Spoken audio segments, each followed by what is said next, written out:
Hey there everyone, how you doing? It's a nice, bright, beautiful day in Vancouver BC right now, so I thought I would come out to the park and I would share a couple thoughts for my first YouTube video. My name is Jonathan. I am a Korean adoptee from Vancouver BC. I have been binge watching Korean adoptee videos for quite a few years. As soon as I kind of realized that Korean adoptees really started posting on YouTube, I kind of couldn't get enough.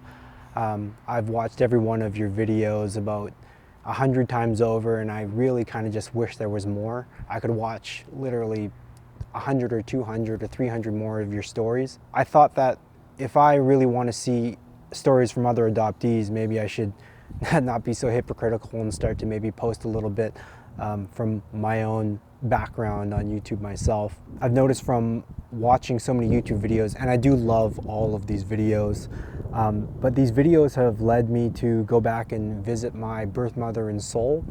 I could do a whole other video on that, and I will in the future, but I thought I would start with something a little bit lighthearted. The one thing I wanted to share maybe a little bit from my experience was that I noticed that a majority of adoptees are American, which makes sense because a majority of Korean adoptees were adopted to the US, and then some other adoptees were adopted from other different parts of the world. But I wanted to maybe share my experience as growing up as a Canadian, maybe my level of patriotism, amount of racism I faced. All these things I feel are a little bit different from growing up in Canada as opposed to the US. So I wanted to share that with you guys, so let's go. Yeah, so looking back, I don't think I got very much racism for a couple reasons. One of the reasons is that my family had a pretty tight-knit community, or my family was pretty tight-knit in our community. Our family was always doing things like volunteering or involved in the school or involved with other parents. So our family, or everybody in our school, was always very well aware of our family. I loved my school growing up. I loved all the teachers and my classmates. So there was no real big hoop of like negativity to kind of go around and taint all that. That's reason number one. I would say that reason number two is that we had a lot of Indian immigrants coming to Greater Vancouver at the time in the 90s. And obviously, I think they're predominantly Sikh. So a lot of the younger Sikh kids, they have, turbans and their own types of food and that sort of thing. And I think that they kind of got the brunt of all the racism because they're new and different, and they're probably an easy target. So I kind of maybe avoided a bit of racism because of that.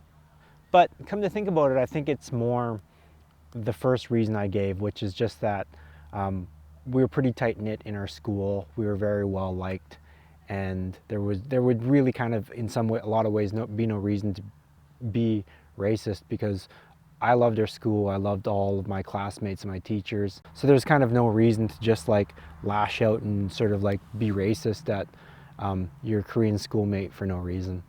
Yeah, they're just about to start a lacrosse game over there, I think, so I gotta move again because it's probably gonna get kind of noisy up here. Yeah, so once I got to high school, we were kind of in the skater group, and we were just really popular kids, I guess. And all my friends were really popular. Like, we were basically in like the cool crew basically all throughout high school, and we were very well liked. So again, there was no reason to really sort of be racist against us, because all of our buddies were always like the toughest kids in school. And if anybody said anything to us, then there would be a fight pretty quick. And plus, we also worked out a bunch in high school. Like, when I was 17 years old, I was probably as big as I was now, or maybe even bigger than and stronger than I was even right now. So if there ever was any sort of like a racial spat or anything like that, there would probably be a fight that ensued because of it. And at the time, I would have probably won.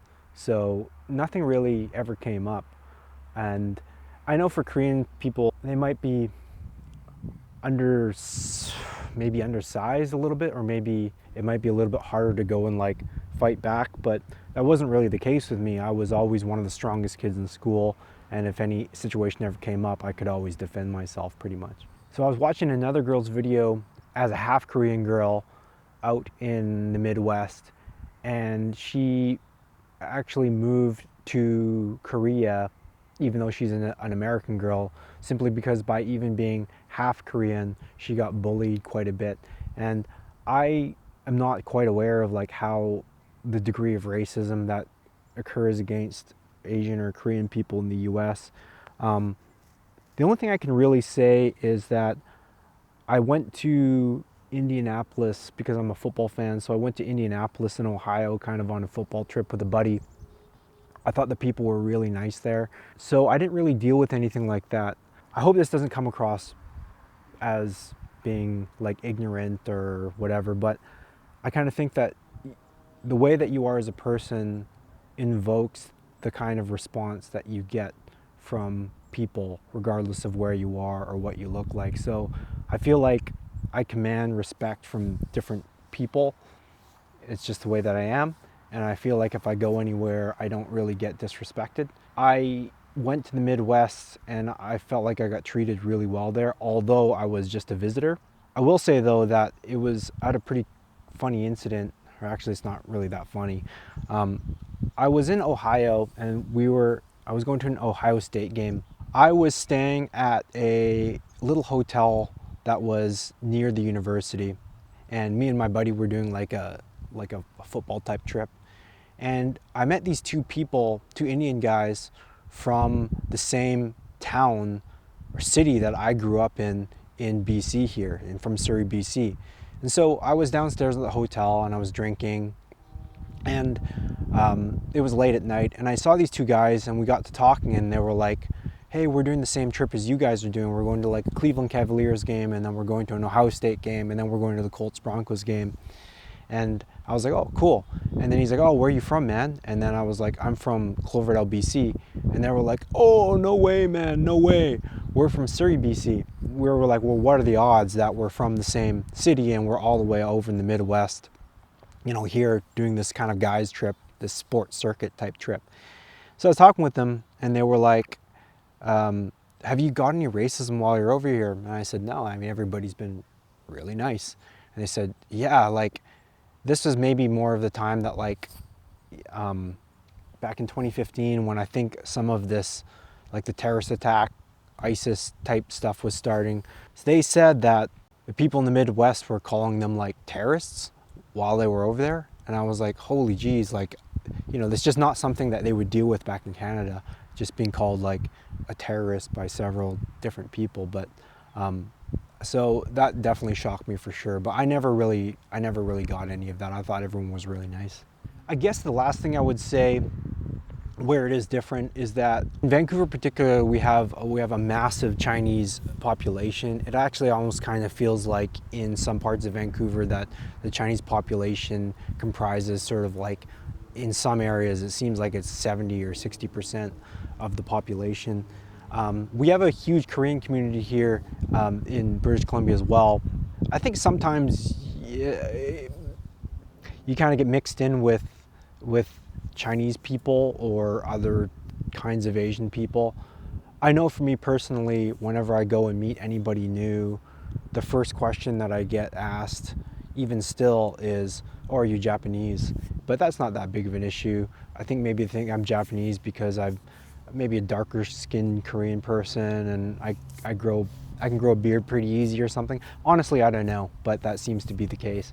Yeah, sorry, I think this video is kind of veering off a little bit from how growing up as a Canadian adoptee is different than an American adoptee, and kind of just went into more of just like my story as sort of like an adoptee.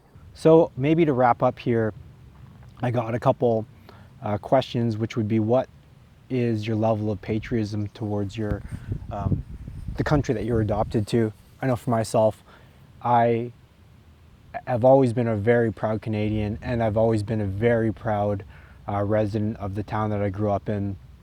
My town, I'll kind of cover a bit more of this stuff in other videos, but my town is kind of like a cowboy western town. It's called Cloverdale, and I always loved everything about the town that I was growing up in. Had kind of had a cowboy aesthetic. We still do have the second biggest rodeo in the world. So I was always proud to be a Cloverdaleite, if that is even a word, a resident of Cloverdale. And I've always been a very proud Canadian. I've always loved hockey and the Blue Jays and everything that is Canadian. I've always been a very big patriot.